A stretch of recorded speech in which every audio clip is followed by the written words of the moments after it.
But if you look at the percentage of layoffs in tech, and I'm going to kind of touch upon a few different things here.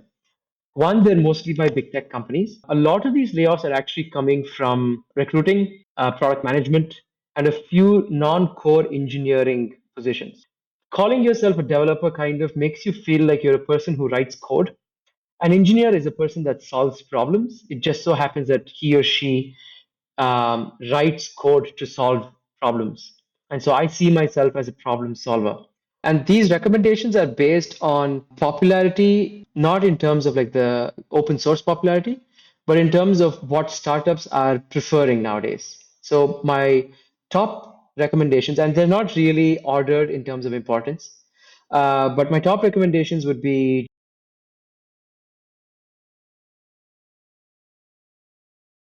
Thanks to their massive infrastructure and limitless funding, the tech behemoths are gradually but surely monopolizing the technological innovations of this decade. Our guest today is on a mission to, once again, level the playing field by democratizing the same principles and techniques used by big tech today. Mr. Vijay Rangan is the founder of Tech Swamy Academy. He is also a tech consultant and mentor. Vijay, it's a pleasure having you here today. How are you? I'm doing good, Newton. How about you? I'm doing good myself. Thanks for asking. Vijay, for our audience, could you please introduce yourself and let us know what you do in the tech space? Sure thing. So I run a consulting company called Vijay Rangan Consulting, where we're on a mission to use all of the principles and practices that are used in big tech companies and democratize them for startups. So I help startups get to the next scale.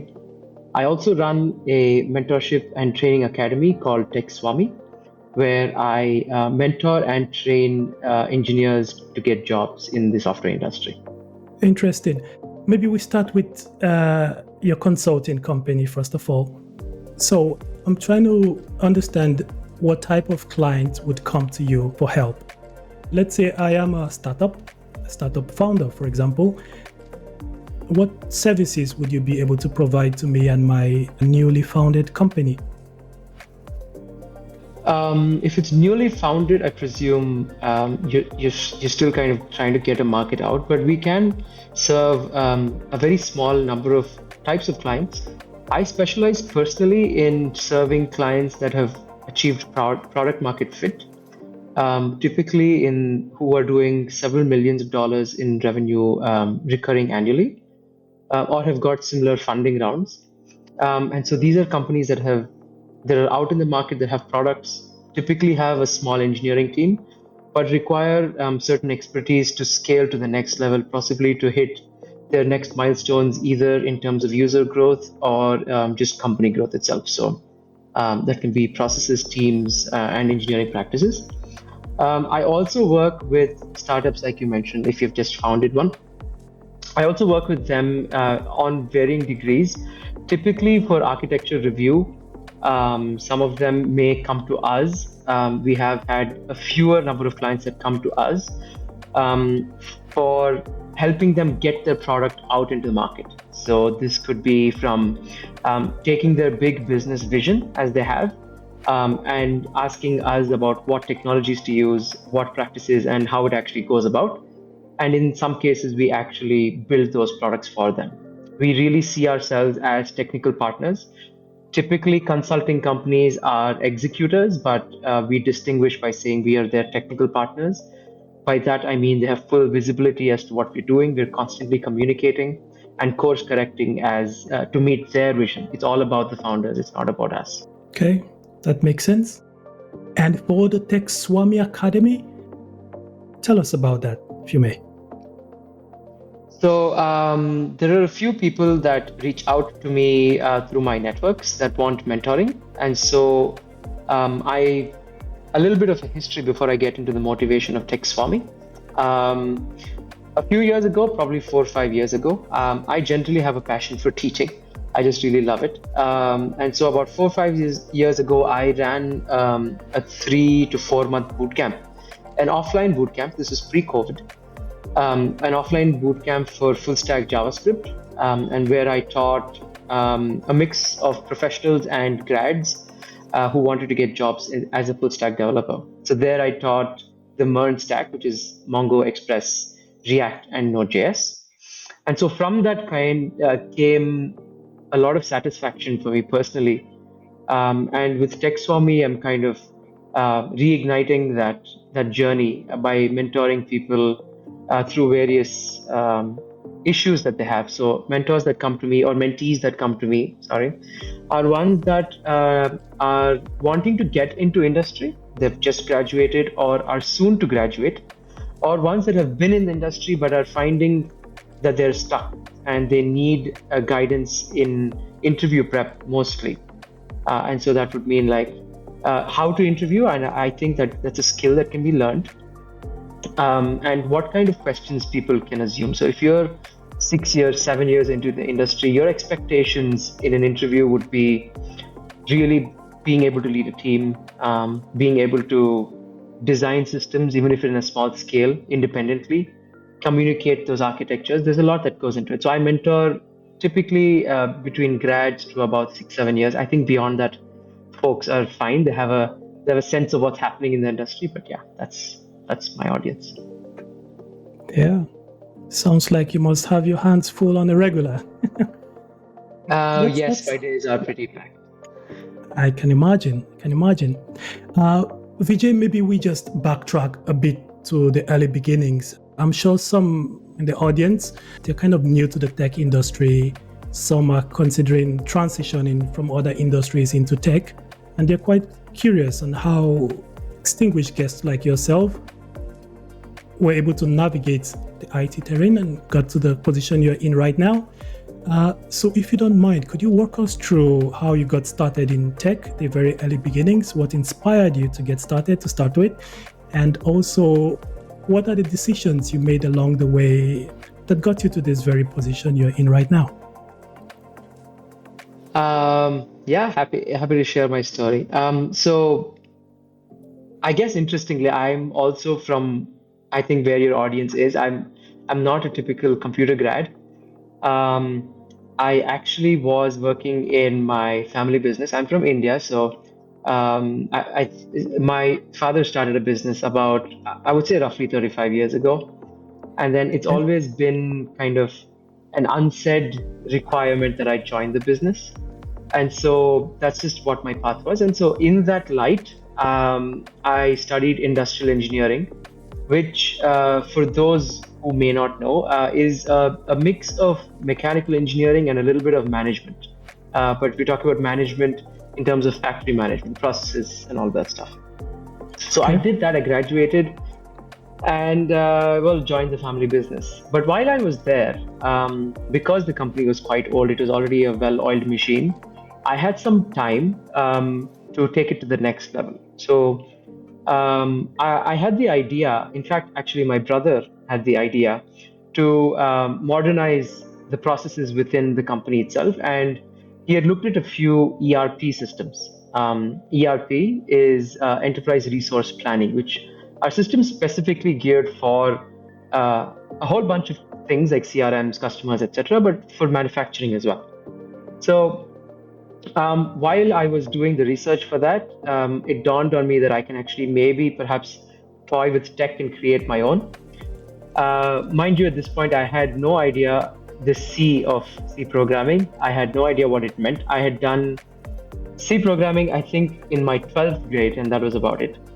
And so from there, I kind of just started learning PHP. I learned the Laravel framework, which is very famous now, but back then it was still version 3, I think. Started toying around, started with this vision of creating an ERP for my family's business, and then learned MySQL. Back in the day, we didn't have too many resources like we have now with YouTube videos and courses on Udemy.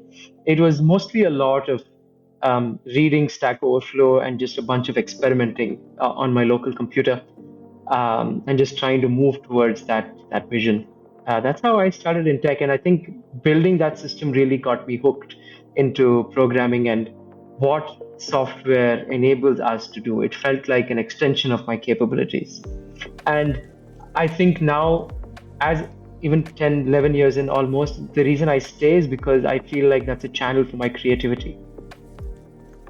The software you built, is it still alive today and standing? No, it's not, but it was alive for a couple of years and then we replaced it. Okay. Just walk me through. After that, did you get any other formal qualification to augment your skills in the IT industry? No. So after that, I actually sought startup positions, really junior startup positions. I applied at a few places and got outright rejected because I didn't know what I was doing. But I pushed on because I really loved software and everything that I was doing with the web. And then I had the opportunity close to my home. There was a startup that was in its infancy. In fact, it's a very famous startup now that's doing very well. It's called Quizzes. It used to be called Wisen World in the past. I know the founders personally. They're very nice people. And so Quizzes, just for some context, you can go look this up, but just for some context, allows teachers in schools in Europe and US conduct quizzes and assignments in the classroom with instant with feedback and stuff like that. So it's a very nice company. And so I approached them because they were close to my house. And I said, I'll work for you for free if you just let me hang around you. And I just want to notice what you're doing. And maybe if I can help, maybe even help you build something, like a really small thing somewhere in the corner, I wouldn't, like if you could. And they were gracious enough to allow me. And I spent a few months in their home office, believe it or not. And I picked up Backbone.js back in the day. So I picked up a little bit of Backbone.js, a little bit of JavaScript. And then after that, I got my first contract position through AngelList. It's actually it's called arc.dev now, but it used to be called AngelList. And I put up my profile there, and another startup in the city reached out to me and they said they need someone with Laravel expertise. And I had built a few apps by this point. It's been 6, 7, 8 months perhaps. At this point, I've been constantly coding, practicing. And then they reached out to me and they said, we'll pay you X amount of rupees per month. We need you for a short time. We need to build this out. And that startup did not go anywhere, but that was my first paid gig.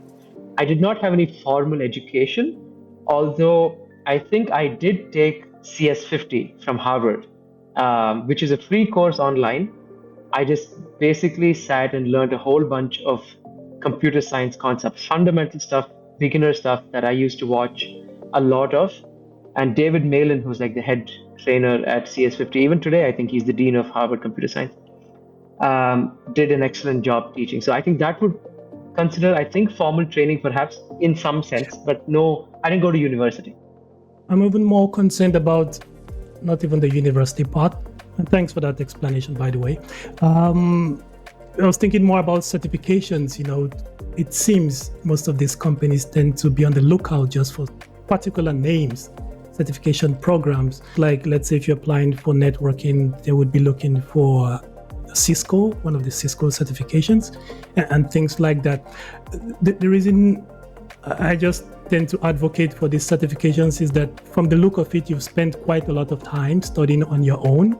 You've mastered quite a rich array of programming languages. I would think you would maybe just solidify that knowledge at that time while it was still fresh with a certification from a reputable organization, because these things, I don't know about you, but I tend to forget them after some time. So I was just wondering if there are a couple of them that you actually just bagged at the time, but if not, it's completely fine. It's just it shows what's possible within the industry without certifications as well. Yeah, that's the beauty of our industry, and I actually agree with you. I think having a certification helps potential recruiters to filter you out very quickly. So if you have a certification, it helps 100%. In fact, later in my career, around 2020, I think, if I remember correctly, I got an AWS certification. So I am AWS certified, but that happened a lot later in my career. If you can, I would suggest in the current day and age, given the kind of, I think there's just so many people applying for jobs constantly, and there's just so much job availability in general, that having a certification makes you stand out. So it's worth your time to invest for sure. Yeah, I couldn't agree more. You said quite a lot of jobs. Well, that piques my interest. Curious to know what you think about this. Just observing the industry of late. We're barely in the middle of the year, and already there has been this massive layoffs by the tech giants. And I'm talking Meta, Google, Microsoft, Amazon, each of which has laid off over 10,000 employees since the year began.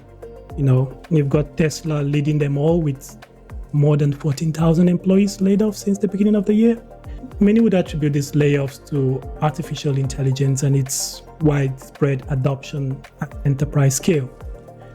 I was curious, what is your opinion about these layoffs, and how can tech professionals in this day and age arm themselves properly in order to stay ahead of the curve and hopefully secure their job long term? I did not know about the Tesla stat. That's very interesting and very sad, to be honest. But if you look at the percentage of layoffs in tech, and I'm going to kind of touch upon a few different things here. One, they're mostly by big tech companies. And I think if you look at the website, layoffs.fyi, I believe is the website, you have fairly decent statistics about within these organizations what functions were actually laid off. And a lot of these layoffs are actually coming from recruiting, product management, and a few non-core engineering positions. That being said, the layoffs are happening in engineering as well. Recently, I read that Google laid off its entire Python team. It also laid off, I think it's Dart and Flutter teams, which is very sad because and you'd have to confirm this because it's a news article I read only recently. But layoffs are mostly the ones that we read from big tech. But from my experience consulting, there are a lot of jobs available in the startup ecosystem outside of big tech. They may not be as highly paid, therefore they're also easier to get in. They're not easy to get in, but relative to big tech, they're easier to get in. There are not as many people applying, but there are still plenty of jobs. You just need to be seen. So I think this kind of segues into the second part of your question is, what does one do to really make themselves shine or be visible in this job market? And to secure their job long term. I think long-term job security is, unfortunately, I can only provide hints as to what might be there, but we're all prone to being laid off. It could, because it's not in our hands to secure our jobs. Like, you can be the best engineer, you could be senior staff, but if you need to be cut, you need to be cut for reasons outside of you being you. It's just business reasons. That's it. I think it comes down to, like we've seen with big tech, making the shareholders happy. So I don't know what we can do to keep our jobs long term, apart from perform well. But to really perform well, I think, yeah. No, I was just going to add, how about looking at it from the perspective that it's a battle against artificial intelligence? Since AI seems to be the contender here, stealing the jobs away. Yeah. So far, at least from my consulting journey and even before that, while I was working at companies, AI more recently has been used to increase productivity. It, from my experience, has not come to a level that it can replace engineers. I think this comes down to the notion that engineers are just coders, and I kind of purposely move away from calling myself a developer because that puts me, in my mind at least, like, I'm not saying that everybody feels this way, but I feel calling yourself a developer kind of makes you feel like you're a person who writes code. An engineer is a person that solves problems. It just so happens that he or she writes code to solve problems. And so I see myself as a problem solver. AI can't, at this moment in time, for the next few years, from my own reading and experience, is not in a position to replace people. I think I would actually kind of coin the term augmented intelligence. I really wouldn't use artificial intelligence. So they're good helpers to make our work quicker and easier. They can remove mundane tasks. If you had to write a script to maybe scrape a web server, or you had to write a script to load a database for some reason, you had, for example, MongoDB, you want to convert it to SQL, you can use artificial intelligence, but that's not going to replace engineers. I think there's a lot of hype, especially by the CEO of NVIDIA, who kind of bullishly says he's going to replace engineers with his AI. But I think that's just a marketing gimmick, to be honest, because the truth on the ground speaks otherwise. Yeah, speaking about NVIDIA, I think they're making headlines of late. They've risen right there up to the top, competing with the likes of Apple. Interesting. You've made it clear that you don't think artificial intelligence would necessarily steal away the jobs of the masses, as everyone is worried about. So how would you envision the future of tech? I'm not going to say this doesn't affect all people everywhere. I'm going to speak very specifically to engineering, software engineering. Given, I did mention that it replaces a lot of mundane tasks, and you could imagine that, OpenAI released a robot. It may not be ready for prime time yet, but we are talking about in the future. In the future, you can imagine tasks that can be automated, like the ones that was showcased by OpenAI, which is essentially like a chef or maybe a sous chef, or someone, a helper in the kitchen, for example. In certain countries, in developing countries like India, we have a lot of people who help out in the kitchen, in like commercial kitchens. You could imagine that robots can replace them. But for software engineering, as it stands now, I don't think so. But going into the future, should we have, and I think it's inevitable that we have artificial intelligence be a little more capable. I think what will tend to happen is, I think some of the junior positions may be at risk because they're the ones that are potentially doing the tasks that are handed to them, and they are not in a position, because of lack of experience, in a position to actually come up with grandiose solutions to problems that businesses want to solve. So it is possible that those jobs may become less. But what can happen is, I think companies will start to tackle larger and larger problems because our capabilities are now extended. We're removing a lot of the mundane tasks. And so I think with that, we may see an increase in positions that require more expertise. So you could see an increase in job openings for leads, seniors, staff, etc., where they can do a lot more, tackle a lot bigger problems with fewer people. That makes sense. Also, I think it would be to the advantage if listeners could aim to also upskill and reskill if necessary on some AI. You were going to say something? Absolutely. I was just going to agree with you. Yeah. It's a time for upskilling as well. Otherwise, as you just alluded to, those working monotonous jobs will likely be the first to be let go. An entire customer service desk as well could be automated away. We see that now almost every website you log into, you get the chatbot that pops up asking you what are your issues, and they can solve almost any problem you present, all the way to level 2 technical issues, right? You've got AI resolving those. So I completely agree with you that entry-level IT roles are facing the highest risks of automation at the moment, and some upskilling and reskilling is very much required, especially now.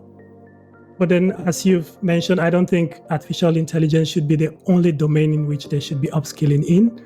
I know it seems you're well versed as well in software engineering and programming languages. I was thinking if there were to be maybe top 3 programming languages you would recommend for people looking to upskill to secure their job as best as possible. Do you have any top 3 you would like to recommend? 100%. And these recommendations are based on popularity, not in terms of like the open source popularity, but in terms of what startups are preferring nowadays. So my top recommendations, and they're not really ordered in terms of importance, but my top recommendations would be JavaScript and Node.js. For sure, a lot of startups that I know are tending to be use that stack for varying reasons that we can get into if you'd like. Second one is Python. I think this closely relates right now because of the AI stuff. Python for sure is the second language that you should know. I think the third perhaps is going to be a tie between Java and Golang, but I am seeing a lot of Golang being used in companies nowadays. So kind of take your pick. The interesting thing about learning either one of those languages, I think, is getting an understanding of managing concurrency at the programming level, having the ability to use threads in their own kind of parlance. Go uses Go routines, Java uses threads, but they're still essentially the same thing, mental model wise. The ability to do that is transferable. So either learning one of those is good. Yeah, I like your recommendations. I see they cover both front end and back end technologies. I would assume you proposed Node.js and JavaScript as they help with application development today, right? Oh, yeah. And Java to cover some back end requirement, and then Python so that, yeah, they can ride the bandwagon alongside artificial intelligence. No, those are great recommendations. I think perhaps, if I may, I think perhaps please. The way I look at artificial intelligence today is, and it goes back to your point about upskilling, is when people look at artificial intelligence, myself included, there's a whole world there. I think there's so much that goes into it. It's very easy to get overwhelmed and lost with even trying to learn it. I think what is good, or a good place to start, is having artificial intelligence literacy. So that means, for me, are you able to understand more than a prompt in ChatGPT? More than that, going beyond that, digging into working with models, digging into training a model, digging into prompting a model in a certain way. We commonly hear the term prompt engineering, but I think that just really means prompting the model in such a way that it gives you the response that it wants. And there's a few techniques there actually. What I've seen with ChatGPT is most people give it a zero-shot prompt, which is, I need this, give me this. But I think people should go beyond that and say, okay, there's actually 4 or 5 different, I think, ways of prompting an LLM. So I think just being able to work with a model, learning how to train an existing model, and this is possible. You can go to Hugging Face, and they have a bunch of models on Hugging Face that you can download and run. Check out Olama, check out LM Studio. These are all things that allow you to run large language models on your laptop. It's a great way to experiment. So I think, in a sense, you don't have to fully go into artificial intelligence and machine learning because that's a very vast space. You could position yourself as a person who knows how to work with existing models, because that's what all businesses want. They want to introduce artificial intelligence, but in their context. So if a budding engineer or an engineer who's already in like the industry right now wants to showcase their talents outside of just non-artificial engineering skills like back end, front end, if you know how to train a model on like a set of documents that a company has, or audio or video, or doing multimodal, or having agentic workflows, for example, you've already set yourself way ahead of the curve. So that's a good way to start as well. Completely agree. Going deeper than just learning to prompt models, yes. I completely agree with Absolutely. that. Or what would you say to those who claim artificial intelligence would be the end of humanity, to destroy the planet? That's a fear.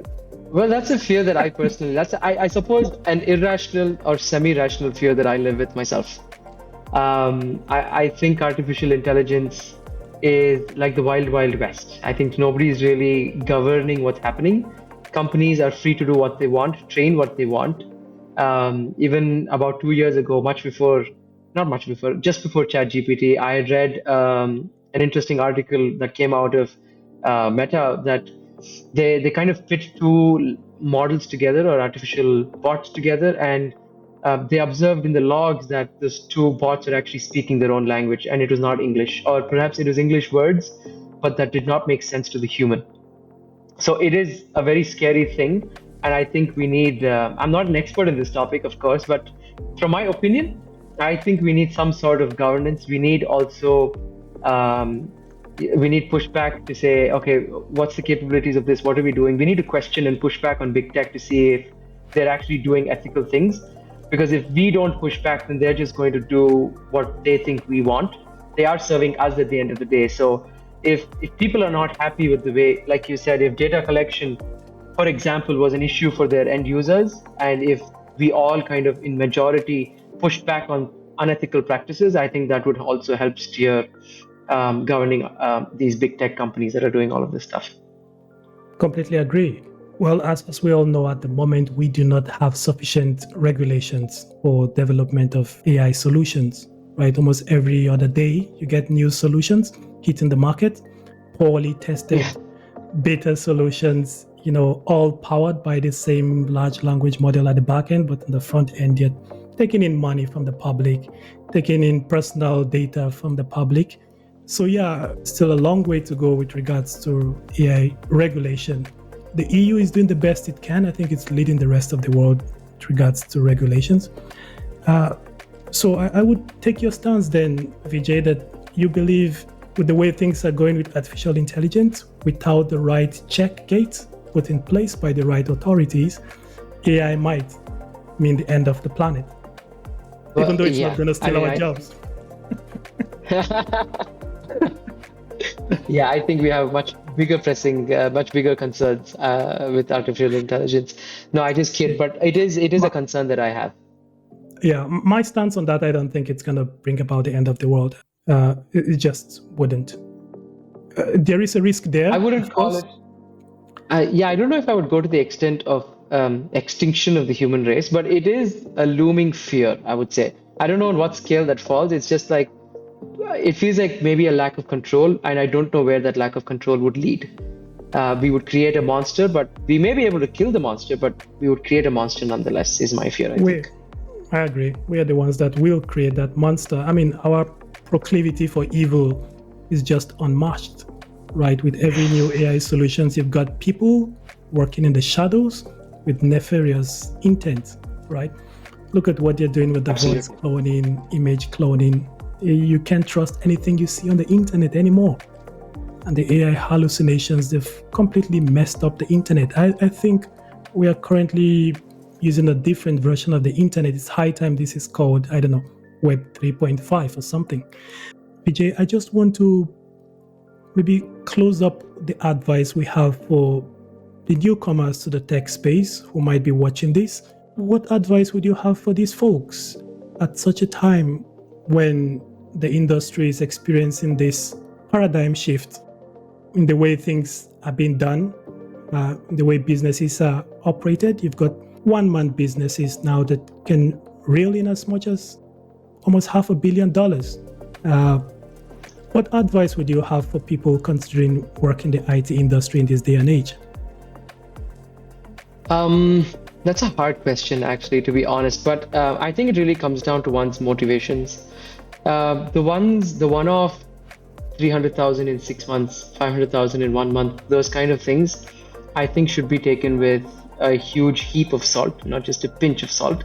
There may be one-off cases like that. It's fine. And they got lucky. They did. I'm not saying they didn't do the work. They probably did. But they're in entrepreneurship. I think a large percentage of the entrepreneurial journey is luck. Apart from, you can be really skilled and hardworking, but there is an element of luck in entrepreneurship. So if folks are making those, I see those posts as well. I don't really pay heed to them because I don't think they're absolutely true. It takes time to make money, but it is easier to make a lot of money quickly now because of YouTube and AI and other things. But those are not really sustainable careers. They're probably one-time payoffs. For the average person that's listening to this, go ahead and try it. But my advice to anybody who's looking to build a career that goes into probably a few decades is be driven, I think, by what you're really interested in. I think if you're not interested in something, you're not going to be creative in that field. You're not going to put in the hard work that's required to make yourself stand out in that field. um, uh, and succeed, basically. So definitely follow your passions. And I know this advice goes around a lot. And every time someone says follow your passions, there's like a small part of my brain that says, that's easy for you to say. Well, it's not really. I think it's a strike. You have to strike a balance. So if you're in a position that you can't leave your current job for whatever reason in your life circumstances, maybe you have a kid coming, you're just out of college, you have student debt. I know that's a big thing in the US. Get a job that works, that pays the bills. I think with some amount of stable income coming in, whether that's a mundane job that you hate or not, I think you need some semblance of stability, and stability starts with finances, a stable finance. So my advice would be, if you don't have the luxury of following your passion right now, do what you have to get a stable income, but work hard. I worked a lot over the weekends and through the night. I still remember them quite fondly, actually. I would be up till 3, 4 in the morning, and definitely spend my weekends learning all of the tech stuff. I did not have a mentor. And so you still have to put in the hard work, but at least the fear of uncertainty that comes with finances is taken away. If you do have the passion, if you have the luxury of following your passion, then go in that route and figure out what you like. If you like AI, if you like backend, front end, data engineering is huge right now. There's a lot of openings for data engineers. Kind of figure that out, and then go kind of in that route.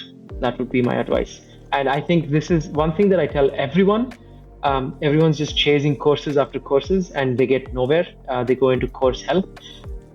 Stick to the fundamentals, because computer science fundamentals haven't changed in more than 50 years. They're still true and tested today. And don't focus only on frameworks, Next.js, Spring Boot, it doesn't really matter. Focus on the fundamentals, because frameworks are built on top of fundamentals, not the other way around. I couldn't have said it any better myself. Thank you so much, Vijay, for sharing your story. It has been a truly inspiring and enthralling one. You have shared the perspective of a software engineer starting out, learning to code, and also perspective of an entrepreneur, the challenges you faced, and how the world looks like in this climate. So thank you very much for sharing all of that. I'm sure you've left our listeners with quite a lot to ruminate over the coming period. I hope so. And I thank you so much, Newton, for giving me a chance to appear on your podcast. Vijay, where can the audience find you online? I am most active on LinkedIn. I do have a very humble YouTube channel that I try to produce content on when I get some time. So you can find me on YouTube as well. I am semi-active on Twitter, not so much. I would say if you want to reach out to me, get in touch with me, LinkedIn would be the place to go. Okay. And on LinkedIn, it's the name Vijay Rangan, right? Well, actually, unfortunately, I didn't get it in that order. It's the reverse. It's Rangan Vijay. Rangan. Okay. But that's the URL. So it's LinkedIn and that's the URL. But you can find me in that name if you hit the search bar. Yeah. Well, thanks a lot, Vijay. That has been a refreshing and insightful, candid conversation. Hopefully you're going to come back here after some time and share with us the new updates in your career path. If you'll have me, yeah, for sure.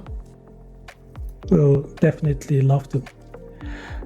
And on that note, we pull the cuttings on this episode. I want to thank you for watching till the very end. Don't forget to subscribe, like, share, follow, and all that good stuff. Until the next episode, cheers.